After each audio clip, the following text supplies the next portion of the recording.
right, welcome everybody to this conversation presented by the Arnold Arboretum in conjunction with 10 North American public botanic gardens and Arboreta. I'm Pam Thompson, Manager of Adult Education with the Arnold Arboretum.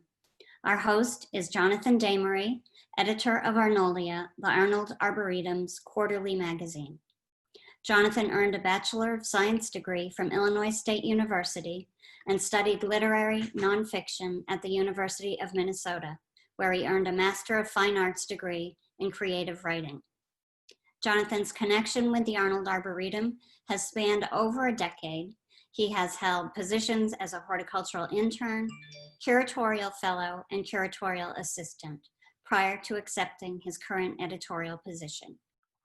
Our panelists today are Andrea Brunsendorf, Director of Outdoor Landscapes, Longwood Gardens; Todd Forrest, Arthur Ross, Vice President for Horticulture and Living Collections, the New York Botanical Garden; Brian Galligan, Vice President of Horticulture, Naples Botanical Garden; Ryan Garde, Associate Director of Integrated Pest Management, Phipps Conservatory and Botanical Gardens; Conor-Arnold Arboretum horticulturist, Arnold Arboretum of Harvard University; Terry Huang, Assistant Director, Mildred E. Mathias, Botanical Garden at UCLA; Debbie Merriam, Director, Wakefield Arboretum; Jim Salyards, Director of Horticulture, Filoli Historic House and Garden; Kim Shearer, Tree and Shrub Breeder and Manager of New Plant Development, Morton Arboretum; and Kevin Williams, horticulturist, Denver Botanic Gardens. Before we start, I would like to share a quote from Harvard University President Lawrence Backow's convocation address as he provided words to live by in these uncertain times. He wrote, "Now we begin a semester unlike any other. What we do will be important, but how we do it will matter even more. When we get it right, we will celebrate. When we get it wrong, we will commiserate and try again. The truth is that none of us knows what lies ahead, but we face this uncertainty together." These words provide a wonderful segue to our conversation today. Welcome to you all, and Jonathan, let's begin. Thank you, Pam. These past 6 months have been, I think it's an understatement to say, unprecedented at public gardens. These were months in which the word public in public garden felt somewhat unsatisfactory. Due to state-mandated stay-at-home orders, as the public health crisis became clear, visitors were prevented from accessing gardens. Long-established institutions like Longwood Gardens and the New York Botanical Garden closed their gates for the first extended period in their histories. While these closures were undeniably crucial, given the devastating toll and rapid spread of the virus, garden staff found themselves wondering what it meant to be a public garden without the public. In the essay, Essential Gardening in Arnoldia, the writers, all individuals who were involved directly in the continued maintenance of their gardens, described the on-the-ground realities of caring for their plants and landscapes during the first months of the pandemic. For many horticulturists, these weeks and months felt solitary, as individuals continued to provide essential horticultural care without the public and often with minimal interaction among colleagues. In the essay, however, I think it becomes clear that this period of great uncertainty and fear, really, was a shared and collective experience. Today, we plan to continue that dialogue by looking forward. It is still difficult to imagine what the next 6 months will look like, but as a community of public gardens, our resilience has been tested and proven. And we know that we are in this together. Today, I'll pose a specific question to each of the 10 participants. I hope that there will be an opportunity for conversation among the panelists as we go, and we'll end with a final group discussion. Given the number of participants, however, we will not have an open Q&A section at the end. I would like to start today by posing a question about lessons learned not during the closures, but during the reopening period. Jim, at Filoli Historic House and Garden, where you're the Director of Horticulture, was one of the first gardens featured in the essay to reopen after the initial closures. Your garden, located outside of San Francisco, was at the vanguard, trialing new methods before many others were doing so. How has your approach to allowing visitors back into the landscape changed over the past few months? How have visitors responded? And as Director of Horticulture, how have you and your horticultural team continued to adapt? Well, thank you, Jonathan, and thank you, Pam and the Arnold Arboretum for coming up with the idea for this conversation and the article and this presentation today. I think it's really great to hear all the different voices from the different gardens and their takes on how the pandemic has affected them.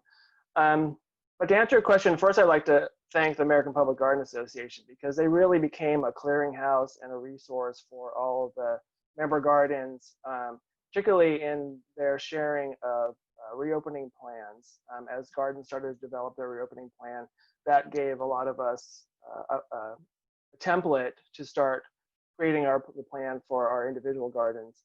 So for Filoli, we closed on April 17th, and by March 17th, and by April 1st, we were already working on our reopening plan based on some of the early templates that we were seeing. And with that, we realized that we needed to have mandatory online reservations, which we had done kind of passively before. That was really critical. We decided to not do time tickets. There were a lot of conversations about time tickets at the different gardens, and one of the issues with that is it became a gathering point. Everyone would show up for their timed hour, and we didn't want that, so we just left it open. They could come anytime during the day. We created a touchless check-in, and then we did arrows throughout the garden. We created a one-way path through the garden for the guests to follow. And then we provided a map at reservation that they could download to their phone, and also when they arrived, there was a kiosk where there was a big phone that they could take a picture of, or scan a QR code, so they had the map of the garden that showed all the arrows, which was really helpful. California gave the okay to reopen for outdoor museums on May 4th. We decided to do a soft opening and then wait to open up the day after Mother's Day. Mother's Day has traditionally been our biggest visitation day of the year, and we just didn't want that chaos to deal with that. So we waited until May 11th to open, and you know, in terms of the guests, there was immediately an incredible response. They love the ability to get outside, enjoy the outdoors, see the beauty of the garden. It was really, you know, something we're going to talk about later. But the healing of the gardens was the healing that the gardens provide was really important to people. They also appreciated the care that we took in terms of having the one-way arrows, monitoring for people wearing face coverings, having hand sanitizer around, posting when our restrooms were going to be cleaned, so that they knew that we were, you know, taking care of them while they were here. Changes that we made early on, we started our capacity at 1,000 people, and then increased it over the next few weeks as we saw that people were kind of flowing in, and we could up that. We also created the ability to increase numbers if we had, you know, not very many people in the garden. That when someone showed up, we could allow them to make a quick reservation and come on in. And you know, we've learned that through this time that there are a lot of things that we had planned to put into place, like the online reservation has been something that will continue probably moving forward. It also, and then in terms of my team, they've been incredibly resilient. Changing schedules, we've changed their schedules 5 times, their part-time, full-time status during all of this. But they have really, you know, been fantastic. They really worked hard and helped keep the garden moving forward.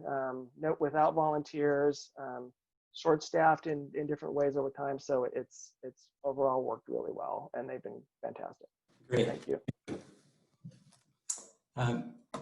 Conor, many botanical gardens, including Filoli, Jim was just speaking about, have reopened with ticketed admission, which means that visitation is maintained at a normal or likely lower than normal levels. The Arnold Arboretum, where you work, was one of the few public gardens that remained open, free as always, throughout the spring. In the early months of the pandemic, as horticulturists like yourself were working on reduced on-site schedules, you witnessed higher than normal levels of visitation. The entire horticulture team is now back on site. working on reduced and socially distant schedules. And I'm curious, is visitation still higher than normal? And when you're on the grounds, what has it been like to maintain social distance between between yourself and colleagues and also visitors? Great. Thank you for that, Jonathan. And also it's an honor to be on a panel with such esteemed colleagues from amazing gardens across the country. And this is a really important conversation, I think, to also bring people back into nature. And yeah, well, as you said, the Arnold didn't close to the public. It's a public garden within Boston that gates are easy and accessible to anyone and everyone, regardless of the time. So as Boston started to close down and a lot of the other towns, we saw a huge influx of people just trying to do something else other than be at home, because Massachusetts created a stay-at-home order. And I was seeing crowds similar to a weekend summer day on a 10 a.m. on a Tuesday in mid-April. And it was absolutely shocking because most things still aren't even leafed out at that time, and there's not too many attractions, but just the draw for people to have fresh air and get outside is so critical. And as of right now, with how things are going, a lot of restaurants, a lot of other recreational areas are being more accessible to individuals. So I would say the crowd size isn't as large as what it has been. And it's the demographics have sort of changed from what we would normally be experiencing this time of year, or even just recently in August. We get a lot of tour groups and also school classrooms, summer courses, camps come through, and we haven't really seen any of those, but we have seen such an uptick at like the 5 a.m., 6 a.m. crowd for all the work from home individuals or the people that are having to take care of families. Like it's really remarkable to see that there's still the same amount of people coming, but it's just folks that haven't had the opportunity to come to the Arboretum and really trying to capitalize on it, which is great and also sad to lose our other counterparts. So hopefully when all this comes to a close, that everyone can come back and start to enjoy it. But with regards to maintaining distancing between visitors and staff, we've really tried hard to create a balance amongst the crew. We've divided our crew into 2 different shifts. So one starts at currently with daylight hours, we're probably gonna have to shift it, but one starts at 6 and then another starts at 7, so that we're not having as much overlap. Everyone has their own vehicle to utilize, and we recently just got some electric bikes with cargo trailers that we're utilizing, which have also helped when a Toro workman goes down, that we can easily hop on one of those and still go about our tasks. It's also difficult with certain heavy lifting and big dig planting things, but it just also has spurred a new need for creativity and trying to find greater efficiencies in our workflow. But everyone's been buying in to keep their distance and separate and watch where everyone's going. Great, thank you, Conor. Andrea, speaking of big projects, Longwood Gardens reopened in mid-June after closing in mid-March. In the interim, Sharon Loving, your vice president of horticulture, wrote in the essay about how the garden had to make difficult decisions about which plants in the production greenhouses to keep and which ones to dispose of, knowing that the spring garden displays would not be installed. As director of outdoor landscapes, you're now gearing up for the fall plantings, which is a massive undertaking that undoubtedly begins months, if not even a full year, I would imagine, ahead of time. Can you describe that process? How different this year from past years, and how are you planning for subsequent seasons and displays? Thank you, Jonathan, and good afternoon. Yes, so bulb planting is on all of us coming up. Longwood normally plants roughly 250,000 spring bulbs at the end of October.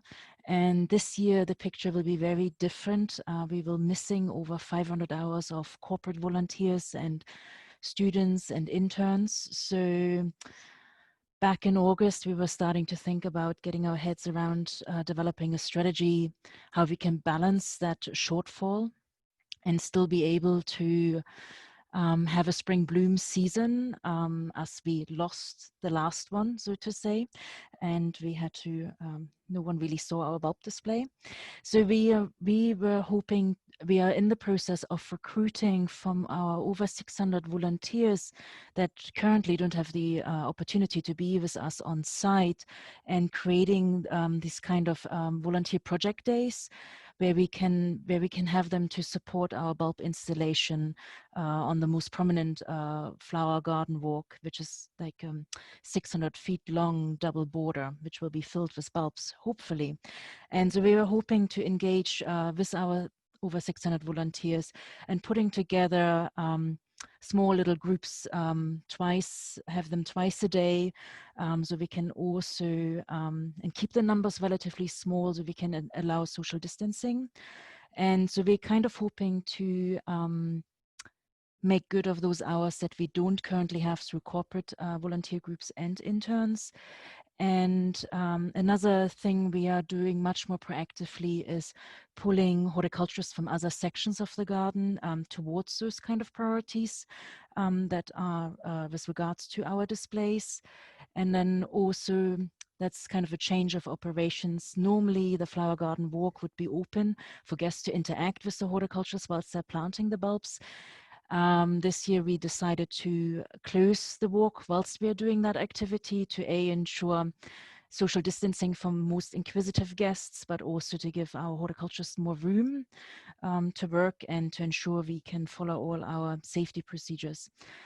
In terms of continue to plan for these uncertain times, we also have in the back of our mind kind of a rollback plan in case things are not going so well in the autumn. It's frightening to look at that rollback plan, but we have developed a hierarchy of where would we start with the bulb planting, where would we pause, because also I think most of you are familiar, Longwood also is very famous for its Christmas period, for Christmas display. So we kind of will have to pause bulb planting to then move indoors to install our Christmas season.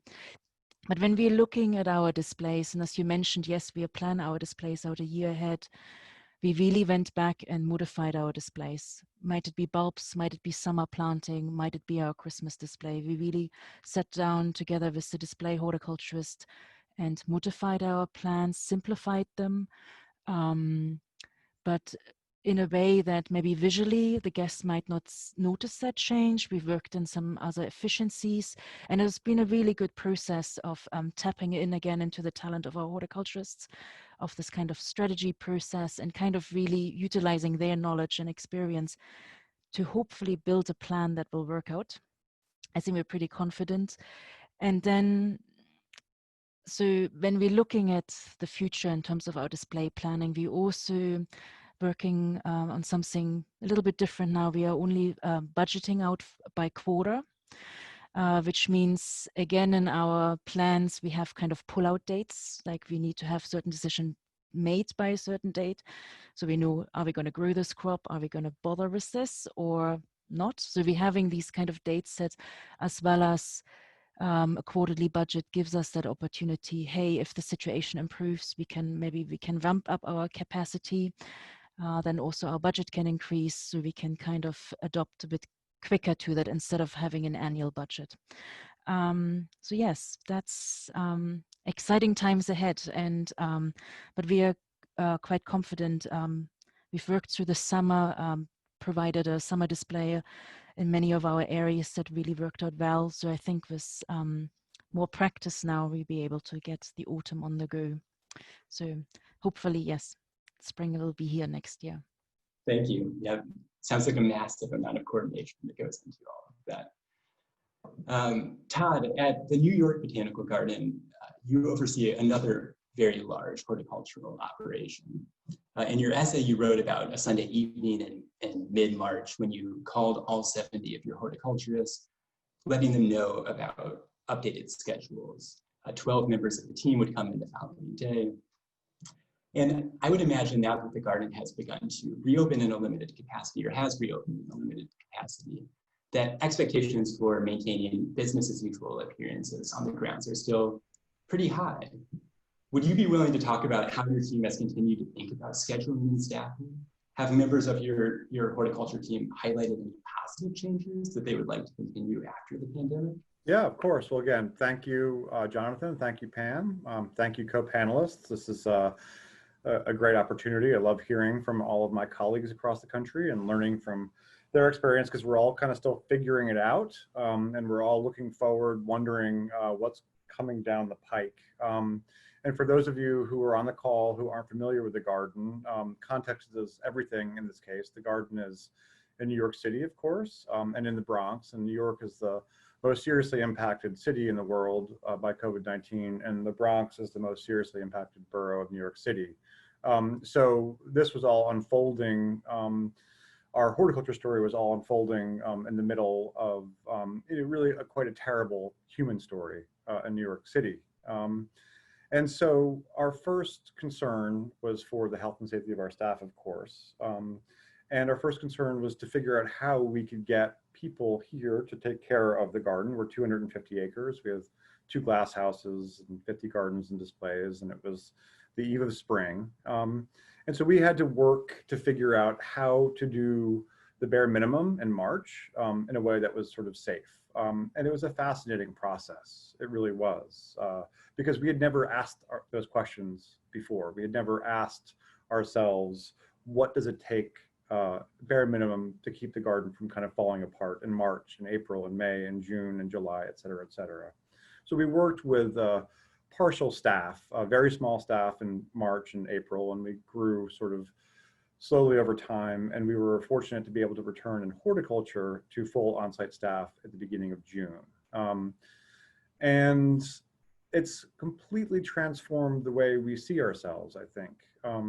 Both as workers at NYBG, we were formally and officially designated by the governor as an essential business. So our staff, our horticulture staff, became essential workers for an essential business. So it's nice to be reminded that you're essential. And we knew that that was true in terms of caring for the garden.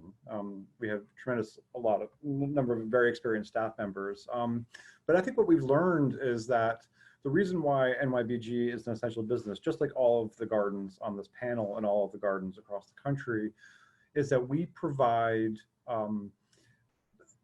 joy and hope and beauty and respite for the people who come through the gates. And that was a transformative kind of reminder for us.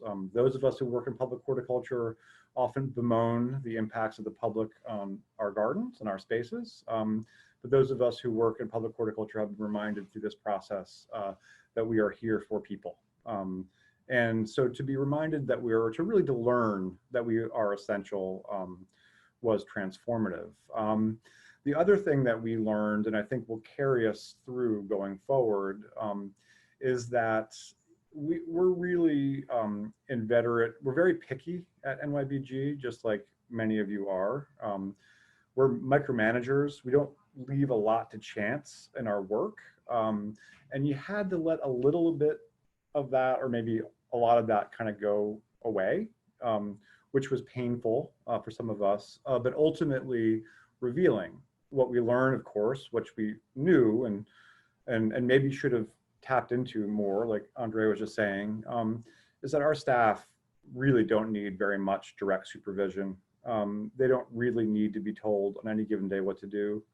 They know what to do. They know what's important. These are their spaces. These are their plants, and they care deeply about that. So I think we have learned that we can be a little bit more flexible, and we can be a lot more solicitous of the professional input of our colleagues, which I think is really, really, really a good thing to learn.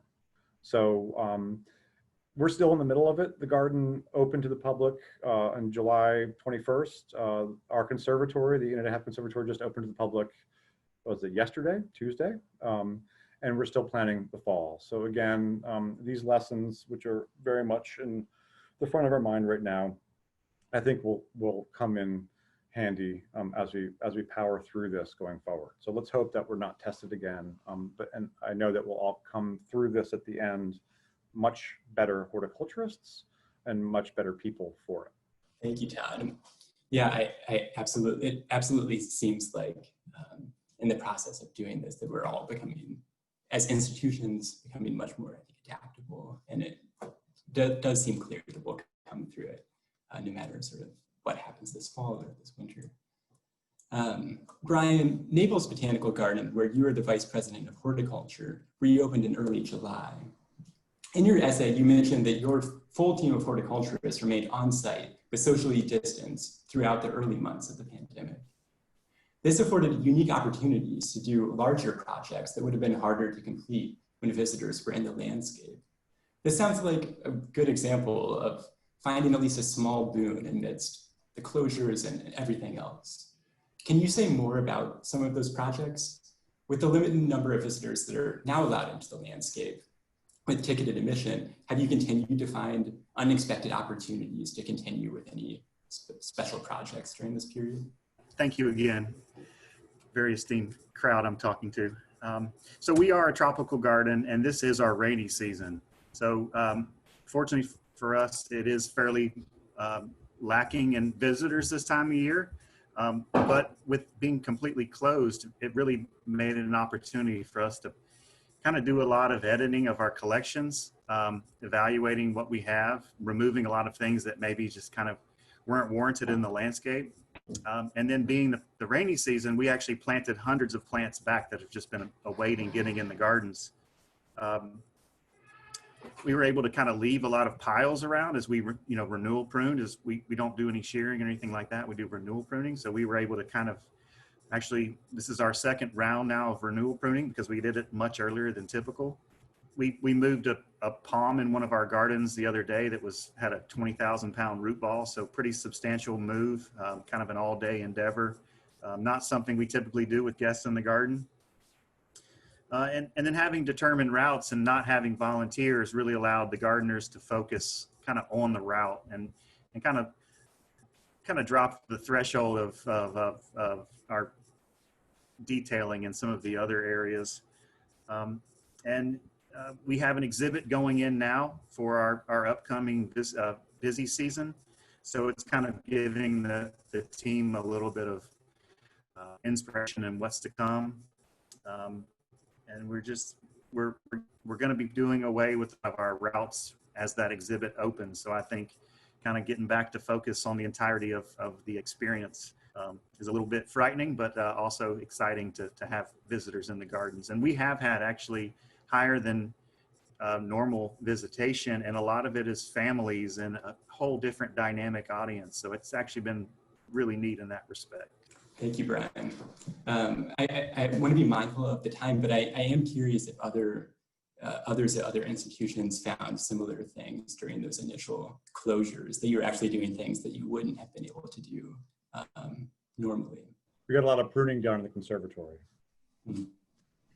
I actually got to meet a lot of the staff members' dogs because some of us brought our dogs to, campus when no one else could come on site. So that's an unexpected silver lining. Yeah, it was a nice one. Yeah. Yeah, speaking of silver linings, as Brian mentioned, just the efficiency of not having to clean up piles when you are working during the day, and just, sometimes not even the next day. You just work as hard as you can. That was definitely a silver lining to keep ahead of things when your team is working reduced hours. Yeah, and us as having a staff of only 4, we had, because we're not running any programs and doing any education, everybody was helping out in the landscape. So for us, that's a huge deal. And that's still going on. Great, thank you. Ryan, as the Associate Director of Integrated Pest Management at the Phipps Conservatory and Botanical Gardens in Pittsburgh, you have a unique perspective on the health and well-being of the plants in your collections, both indoor and outdoor. In your essay, you wrote about how once the gardens had closed, the horticulture staff shifted to rotating schedules, which required members to care for additional areas where common pests and diseases were unfamiliar.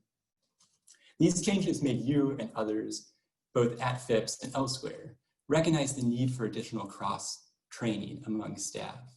Can you say more about those conversations, whether at Phipps or elsewhere? And have you at this point been able to plan any next steps? Yeah, thank you again for the invitation to not only to contribute to the written essay, but be with everybody today. So yeah, luckily at Phipps, even before COVID began, so BC, before coronavirus, we had started training staff across two of our more important collections, our bonsai and our orchids. So we had started to kind of delve into that cross training. And so it was mainly pulling in horticulturalists from other areas and learning mainly the basic cultural needs of those plants.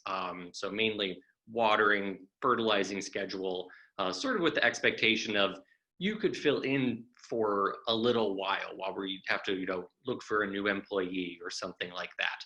And it went really well.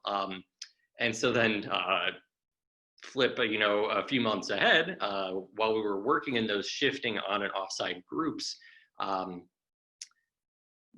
having that cross training in place meant we already had someone trained in those collections for that basic care, basically part of each of those groups. So there's always somebody on site, with those 5 people on site, everyone else is off site, who knew how to take care of those collections, which was so helpful. We didn't have people going in blind, trying to call, our orchid manager to get tips on what to do. They were already trained, and so we were already seeing a benefit from that cross training, which then allowed us to also see that we want to continue down that road. So when it's possible to do so, when things are safe, and maybe in social distancing has relaxed, I would think we would really want to start pursuing more of these training options in a more expansive way, to train all our horticulturalists in things far beyond that basic plant life support, not just water and fertilize, keep it going for a little while till we can get in, get the expert in. I think starting with group learning will be a really beneficial way to cross-train a group, multiple horticulture team members at once, to get a good overview of those new groups of plants and new areas. So, horticulturists who are normally working outside on the grounds with our trees, shrubs, and perennials will learn all about palm trees inside the conservatory and the very different needs and how to recognize problems and things in a whole new set of plants. And beyond that group training, we'll be able to expand what they're trained on, the plant safety risks, the different soils we experience in many different parts of their conservatory that were constructed at different points in time. So they'll get a much deeper understanding of those areas. We'll be able to follow that up, hopefully with one-on-one hands-on training, so that team members will not only just have heard these things, but will be really comfortable in those spaces.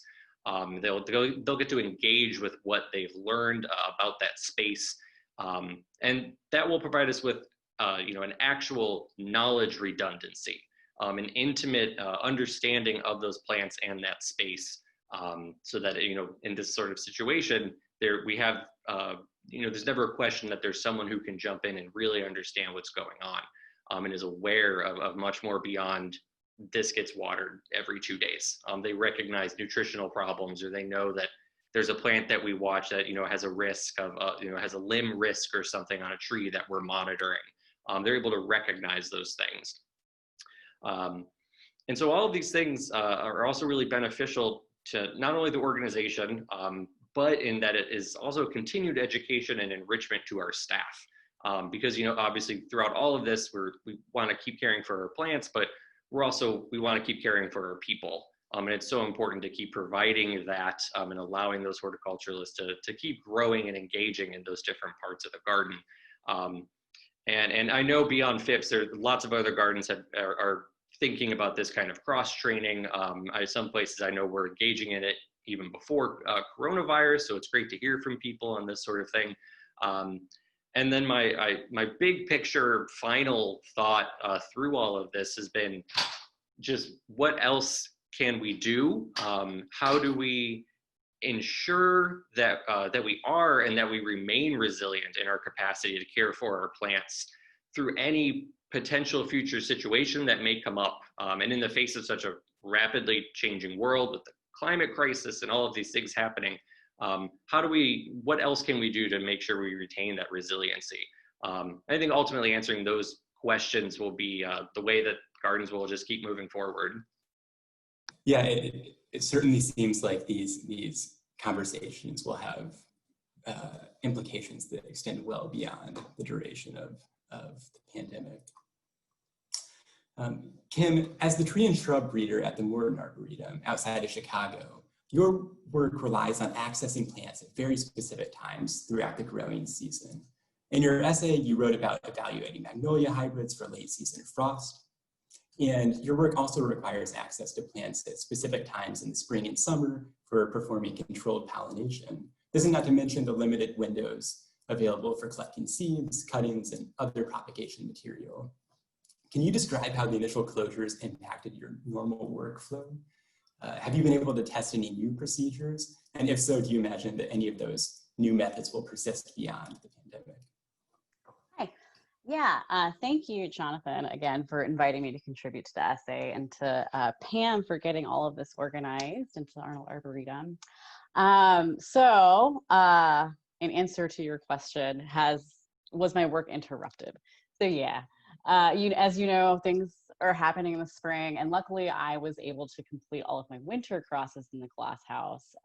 But typically what I do in March, which is what was going to happen the week that we closed, is pull things out of I have a walk-in cooler, and I pull everything out of my walk-in cooler so it can wake up from winter. And then I also start bringing stuff into my glass house to start doing crosses from my container nursery.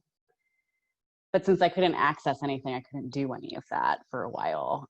So I wasn't able to complete a lot of crosses, which is okay. What we ended up having to do was kind of prioritize, and I say we because now it is just not a royal we, but I hired an assistant June 1st. So that was another silver lining this year. And he and I, we were just able to prioritize, what can we kind of just put off till next year?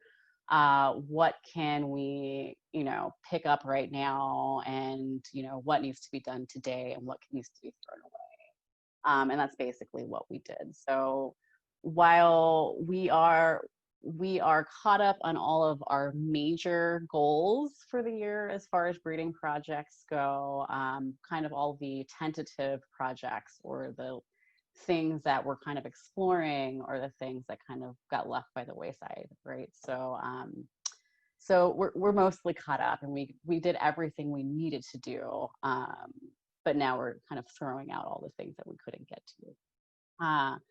Procedurally moving forward, there's not really much I can do to change when plants wake up. So the only thing I can do is put them to sleep early so that I can wake them up earlier, which is what I do to extend my growing season every year. So right now I start moving things into the cooler if they're smaller, so I can bring them out earlier in the winter. But what we have, done is on a week by week basis, Andrew and I get together, and we have our Zoom meeting for one of the days that we work from home each week. And, we kind of plan what's going to happen the next week. And I like the Zoom meeting for us working from home because we can see each other face to face. So that's nice. The other thing that we got out of this that, maybe this will change how we do things in the future as far as working from home and working on site. Just kind of designating days during the week where you say, you know what, I have meetings and I have a lot of emails to catch up on. So this is going to be my work from home day. This will be our Zoom conference day. And then we'll be on site for the rest of the week. So I think that was maybe a useful tool we got out of it. So yeah. I've been fortunate though, in that I didn't lose too much this year. Great, thank you. Yeah, I think that one of the themes that came through in your essay and many of the others as well is also this sense of legacy, and that the work that you're doing is building on the work of others, and that I think that taking that long perspective is really helpful as well. Kevin, as a horticulturist at the Denver Botanical Gardens, you are currently gearing up for your annual fall plant and bulb sale. This event normally involves a team of volunteers, but at Denver, like many public gardens, volunteer engagement is now limited. Can you describe how this event normally operates? What does the current plan for the season look like? Moreover, how will the successes or challenges of this impact planning for your larger plant sale in the spring? Hi, everyone. And Jonathan, thanks for the question. Can you hear me?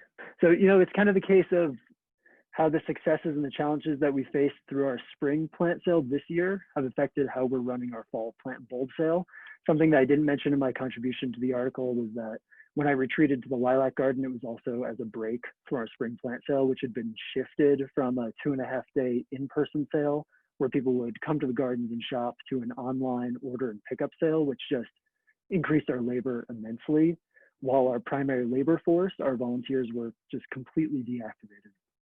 So normally our plant sales are coordinated primarily by the events in the horticulture departments with massive help and execution from about 800 volunteers out of our total about 3,000 institutional volunteers. But with this group totally sidelined in the spring, our institutional staff were asked to pitch in and help to organize, label, set up, pick, pack, and distribute orders over the course of a week, all while we kind of shuffled along this long socially distanced line that snaked through the gardens. We had different pickup points. It was really kind of a wonderful experience where everyone came together to really, help with the huge effort.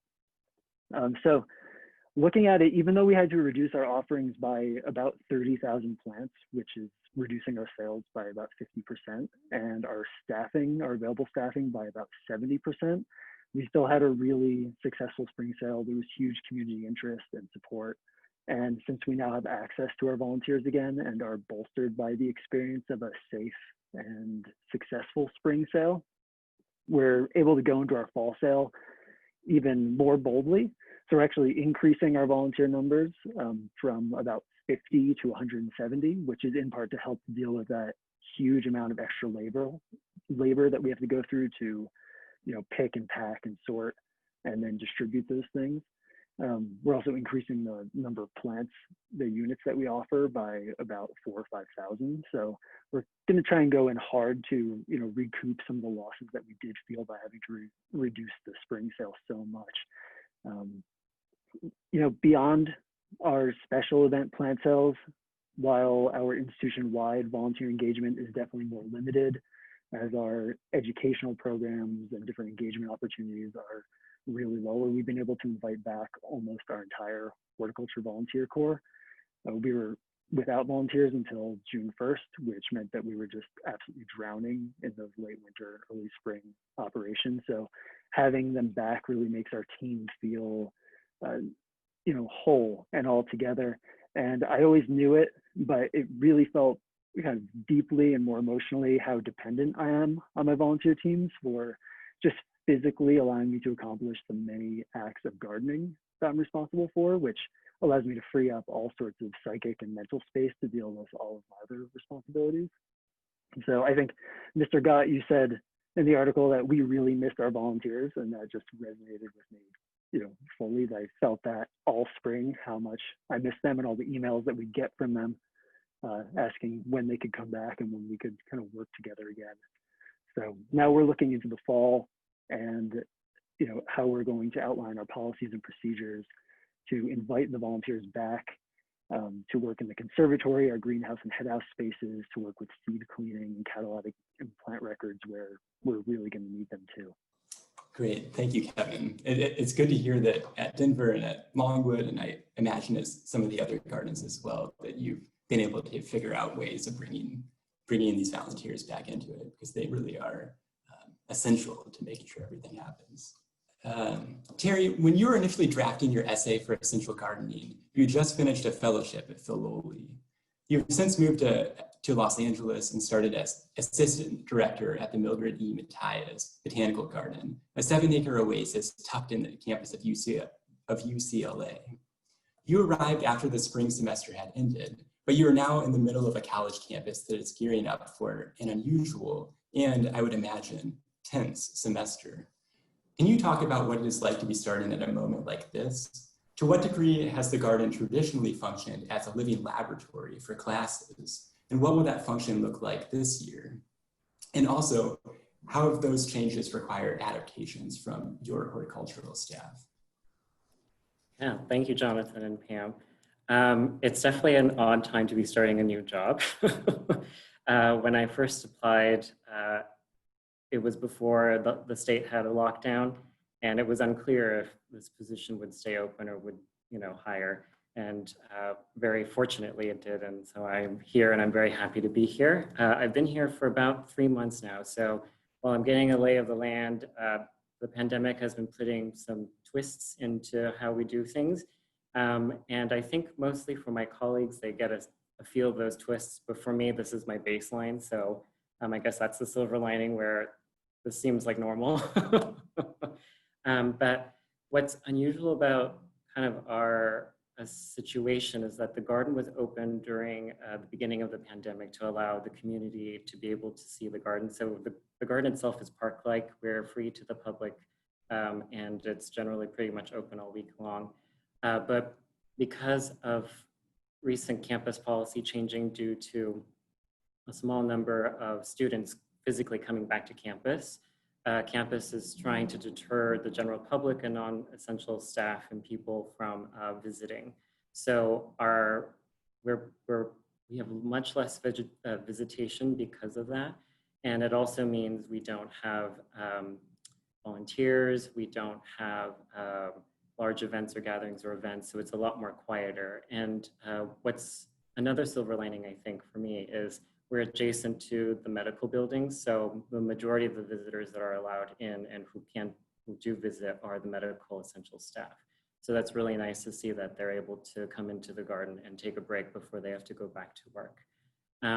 So traditionally, thousands of students would come into the garden to take their courses, and that would range from biology, physiology, to English, to this class called California's DNA, which is a class that covers the ecology of Southern California while students go out and do kind of DNA barcoding along the LA River. So since they can't come in physically to do that in the garden, we're adapting what we can provide digitally, so filming, and that, field trips or little clips for the classes, and also changing physical projects in the garden to more digital ones. So for example, this year, one of the classes will be looking at our collections and creating a story map of traditional and kind of more modern medicinal plants that we have in the collection. And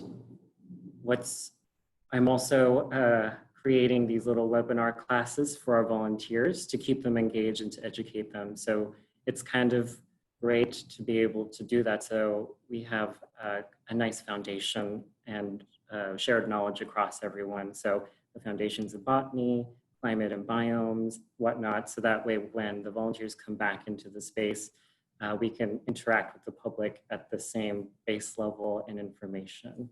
And one final thing is, one event we were able to do of course, twisted it on the head, but it was an art event. And it was an international digital event called ARS Electronica Festival. And it was through partnership with the Arts Sci department on campus. And so the artists would either use the garden or be inspired and create artwork about the garden. And they came and set up, installed, filmed, and then broadcasted that digitally during the festival days. So that's the one event we were able to do, but definitely missing the kind of public side of it in the garden. Thank you, Terry. It is pretty inspiring to hear from gardens like yours, and I know a lot of others as well, and the way that sort of public engagement and education and art events like the one that you described are being reinvented on the fly. And it does seem like something that will ultimately, hopefully, increase and expand access as we move forward. Debbie, as a final question, also about education, you're the director of the Wakefield Arboretum, located in Milton, Massachusetts. And as you mentioned already, you work with a small staff. Yet, I know that you, like the Arnold Arboretum, normally serve around 2,000 children through programming with Boston Public Schools. I also know that both of our institutions have called off those in-person programs this fall. Can you say more about how the program normally operates? When the program restarts after the pandemic, do you imagine it will look the same? Or has the pandemic provided an opportunity to imagine new ways that you and your staff can work with the students and the teachers? Yeah, so hi everyone, and thank you, Jonathan and Pam, for putting this together. So a big part of our mission is public education and providing students with hands-on learning opportunities. And though we offer programming for all ages, our most impactful program is our Boston Public School program, which is K-5 students. And in the spring and fall, pre-COVID, we host 1 busload of kids a day. And it's pretty incredible when those kids get off the bus and they start screaming and when they see our amazing collection of plants and animals. But many of these kids do not have access to green space, and another reminder that the impact of COVID is greater on communities of color who may not have the opportunities to visit gardens and arboreta. Since early spring, our educational staff of 1 has been doing her best to Zoom with small groups of students heading out into the wetland in search of frogs or looking at the details of leaves. The students enjoy these sessions, but as you can imagine, it's not the same as hands-on adventures they have here at Wakefield. Several of the urban schools we work with also offered Zoom summer camps this year. And so their students and teachers were very happy to have Wakefield as a presenter, spending time visiting our llamas, maybe talking about adaptation, or walking through the woodlands, observing impacts of the dry summer through the camera lens. Like everyone else, we're adapting to these changes in learning. We're in the process of developing an after-school program of citizens science that focuses on urban students and their limitations they have in an urban setting. We've launched an invasive species study, partnering with Friends of the Blue Hills and several different high schools, and we're actually doing hands-on small group data collection. And we're offering a lot more free programs that focus on families just getting outside and having fun. These include things like scavenger hunts, selfies with the animals, haiku writing, and photo contests. And these programs have been great because basically right now we just really see that the families want to be outside and enjoy these beautiful places. And I think we've realized that COVID has highlighted this for everyone, but it's also for us, especially, it's highlighted the inequities in these opportunities in the populations that we deal with. So we think for post-COVID, what's most important for us is to have our programming go all year round and really engage in these urban communities that are less than 2 miles away to offer these opportunities, and so that everybody can experience the joy that these kids feel when they come to Wakefield. So, Thank you, Debbie. We are almost out of time, and I do want this to end on time, but I very quickly would like to end by just posing a broad question to all of the panelists. These past 6 months have reconfigured the relationship between public gardens and the public, as many of you have already described.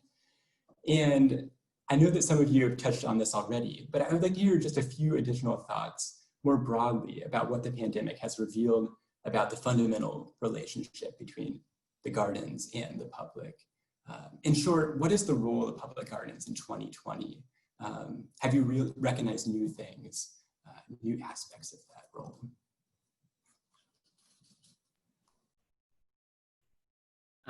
For me, I think more than just providing space for respite and escape, I hope that my garden and gardens everywhere else into the future can encourage introspection and reflection, and because since we're a man-made landscape that attempts to replicate the biomes and biodiversity of the world, Botanic Gardens are really poised for this. And it's the pandemic and the natural disasters are pulling away the curtains and revealing that everything is interconnected and our individual actions have collective consequences. So I want visitors, and I hope that visitors do think about the relationships between people, nature, and their place in the world at large. You know, from the endangered plants that they can see in our gardens to the luxuries in their pantries like chocolate or coffee. Just knowing and thinking like where, how, and why do these plants come into our lives and how do they affect the lives of other people? I think that's really powerful for a garden to ask that question, because we have all the plants kind of examples in the history there. And so for me, gardens, especially in the year 2020, it's a call to action, and we can no longer look the other way, and we can't proceed with business as usual. So I think for me, what I would like to see come out of this kind of COVID crisis experience that we've had at public gardens is I want people to realize when the only place that they have to go to when everything else is shut down is a public garden, how important green spaces are, not just in public gardens, but in the rest of our developed landscape. So, you know, like and I'm in Chicagoland, so if I go just one village over from where I'm living right now, there are basically no trees planted in that, you know, municipality. Whereas the village that I live in right now, there's trees everywhere. The village is an accredited arboretum, and I can walk 2 blocks over to a park, even though I have to stay at home just to get outside, you know, and experience that. So I shouldn't have to go, like, I mean, public gardens are important, but I don't think everybody should have to go out of their way to experience that. And I think developers, I'm hoping, you know, optimistically here, moving forward, they realize that they need to incorporate more of that green space into our concrete jungle, because we're gonna have to live in more and more densely populated areas rather than spreading out all over the place. So hopefully that will come out of this experience. I think it's an opportunity for us to learn from the people who use public gardens, why public gardens are important to them, and why they're essential to them. And I think that's the great thing that we've seen here at NYBG since we've reopened. The visitation feels very different, and people are coming for what might be very different reasons than they would have 6 months ago or a year ago. And I think we should take advantage of this time and take advantage of the fact that many of us have been able to remain open or reopen where other cultural attractions and other sources of entertainment have not. So let's take advantage of that to learn directly from the people who use gardens why we are important. Great. Well, thank you all so much for participating today. Thank you so much for sharing your stories as a part of the Essential Gardening article. Thank you to everyone in the audience who has joined us as well. I think it's clear that this is just the beginning of a larger conversation about these topics. So thank you all again. It's really an honor for me personally to work with each of you, and I look forward to carrying this conversation on in the future. Thank you all. Jonathan, that was great. All of you panelists, I learned so much. I've been taking notes. Maybe we can join back again in several months and get an update and check in and see how everything's going. Take care all and keep gardening.